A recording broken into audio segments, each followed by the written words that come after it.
Познат е идентитетот на човекот чие тело вчера попладне беше пронајдено во дворот на гимназијата и средното хемиско.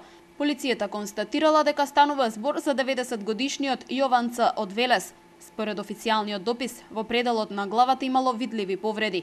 Случајни минувачи го забележале телото и веднаш повикале брза помош. Отидов викна брза помош, кога отидов видов дека лежи човек и листо не му се знае од крв.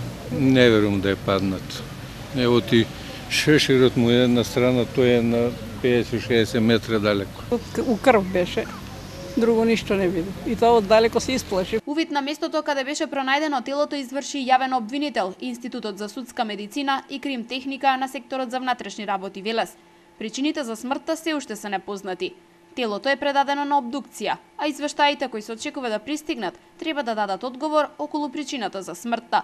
Од СБР Велес велат дека ги превземаат сите неопходни мерки за расветлување на случајот. Во дворот на двете средни училишта и денеска беа видливи крвавите траги.